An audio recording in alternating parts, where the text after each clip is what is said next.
What up, gang? It's Carolina Jackpot time, coming at you August 6, 2023. It's Sunday morning. I hope all of you are having a great start to your Sabbath.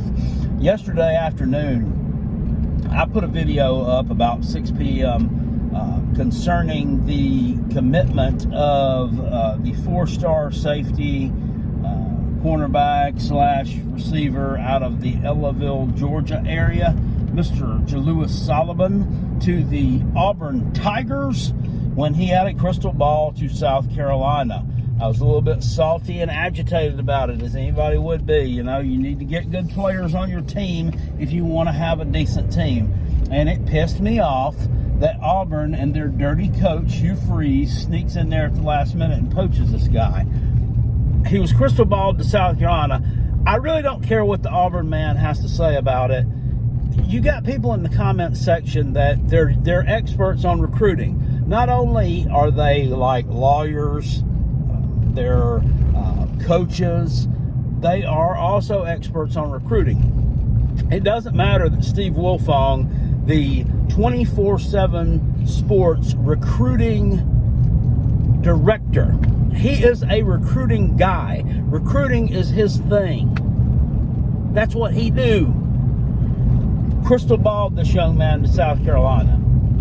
There's an Auburn man that gets on here and tells me that, oh no, I played high school football with his daddy and I see him every day in the Circle K, and he told me that he was always going to Auburn.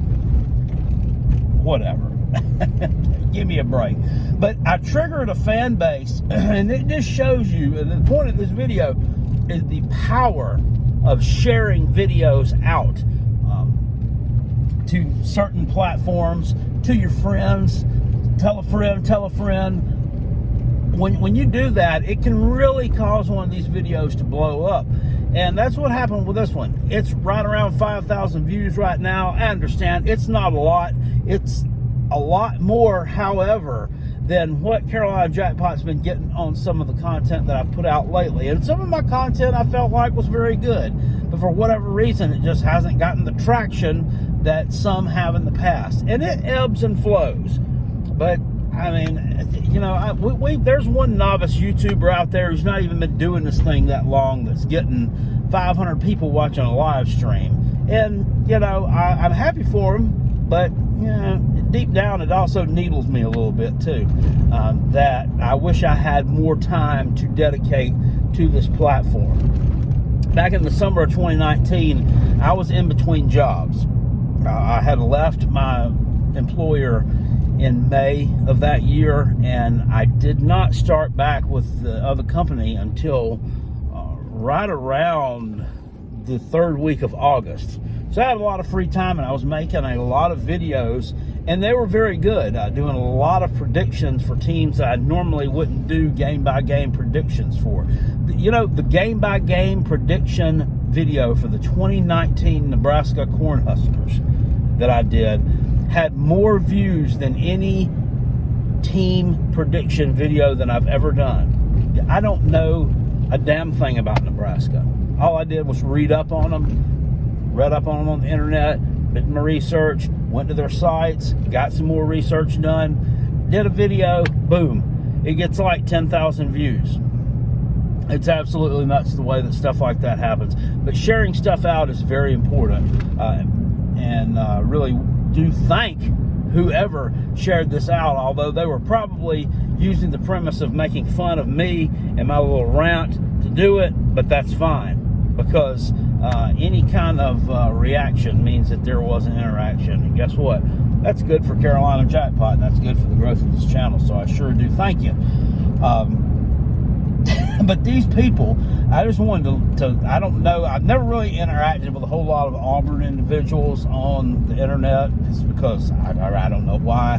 We don't normally play them. I do know that when we beat them those 2 years in 2020 and 2021, they were really salty about it. I knew that they were a salty bunch, but I had kind of forgotten about it, kind of pushed it in the back of my mind. And they get on here and start bumping their gums, running their mouth. First of all, no, Uncle Lou makes fun of them a lot in his videos, and I never really was like, okay, well, you know, whatever, because, you know, we don't play them that much. But Now I understand why. These people think they're Alabama. And they think they are that good. They think that's what they are. And I'm sure it's kind of just like with the Tennessee fans who are delusional and think they're winning the next 5 national championships. And Joe Milton's going to throw for 6,000 yards this year. And Josh Heupel's going to win 4 Coach of the Year awards all in the 2023 season. There are some delusional ones, but there's also some of the more grounded Tennessee Vol fans who have tempered expectations, and they're kind of nervous about this year coming up with all their losses on offense, as they should be. You know, just like I'm nervous about this year coming up because I don't know if that offensive line is going to be able to block jack squat. You know, I mean, everybody has questions. If you are a realistic fan. If you're a delusional fan, then you think that everything is Pollyanna and that we're going to go 100-0. And that's just not the way that it is. These Auburn people, a lot of the ones in my comment section last night, that you would think that they think they're Alabama. They throw the word elite around. They say, one of them said they're a historically elite program. Historically elite. Okay, what does that mean? What does that mean? And I'll reference Uncle Lou here again. Well, he likes to bring up sometimes that, you know, Princeton and Harvard won national championships back in the teens and 20s. They're not real good football programs now. And that's true. I mean, that's the same thing with the Auburn folks. Historically elite. Yeah, you went to the SEC championship game in 2017. Got your doors blown off. What have you done since then? Nothing. And then what did you do, you know, for several years prior to that? Nothing. Then you won to a national championship game. But before that, you were hot dog water. I mean, just a very inconsistent program. But yeah, I mean, they've been there. So golf clap for them for that. They've been there. South Carolina's not ever been there before. You can also thank. They throw Steve Spurrier out there too. Well, you only had your success under Steve Spurrier. That's the only time that your team's ever been relevant. That's the only time that your team's ever had a coach who elevated you. Have you ever heard of Joe Morrison? Probably not, because you just probably started watching college football in the last 10 years, and that's fine. But yeah, you can thank Steve Spurrier for your appearance in that 2013 national championship game against Florida State, because Steve Spurrier did not know how to manage the clock on the road at Tennessee and lost the ball game 23-21, I believe it was, to a terrible Tennessee team. Even the Tennessee man will tell you that team was terrible. It was Butch Jones' first year. Not that Butch Jones had any really good teams, but that one was especially doo-doo. And we lost to them. And it cost us a chance to go to Atlanta to play you for the SEC championship. And things would have been a lot different in 2013 than they would have been in 2010. I can definitely tell you that. They would have been a lot different. South Carolina would have spanked your little butts orange and blue and sent you back packing to where you came from. And we would have been in that national championship game against Jameis Winston and Florida State. Would we have won? Hell no. They would have blown us out. But at least we would have been able to say that we had been there, at least that one time. And then they want to take pot shots, too, at Carolina Jackpot about my waistline, about my balding head and whatnot. Look, my head is balding because I choose for it to be that way. Now, this is done with a big razor. This is not done by Mother Nature. And then talking about me and my overweightness, I mean, what do you look like? Are you the picture of health? I seriously doubt it. I've been through Auburn, Alabama before, or right the outskirts of Auburn, Alabama, when I was, God, I can't believe it's been that long ago, but we were going somewhere, I want to say, God, I don't know. I want to say it was somewhere in Mississippi that we were going to.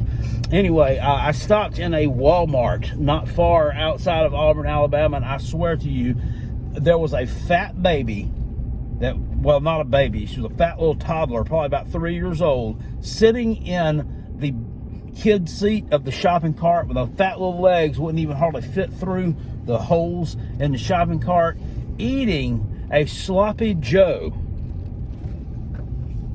out of a taco wrapper, a taco tortilla, a soft taco tortilla. and drinking Mountain Dew, not out of a sippy cup, but out of a baby cup with a nipple. Yeah, that's what you people have. That's what you people are. You raise dirty little babies who drink sippy cup Mountain Dew and then also eat tacos and manwich together. That's just ridiculous. But you're going to make fun of my fat belly. I don't think so. I don't think so. You need to get your priorities in order and get your life right. But anyway, that's enough talking about Auburn. It's on to some more serious things. We got UNC coming up here in about 4 weeks, and I just can't wait to take on them. I just can't wait. But anyway, college football is almost here, guys, and I want to thank whoever shared that video out. Share out some more videos if you're so inclined. Subscribe to this channel if you enjoyed the content you saw here today. Hit it with a thumbs up. I really appreciate it. Live show tonight, 9 p.m. Get in that contest, too. I'm going to put the link down in the description box below. I'll give you all the information on that. I'll see you guys later. Appreciate it. Peace, and I'm out of here. And go Gamecocks. Woo! Who aren't historically elite.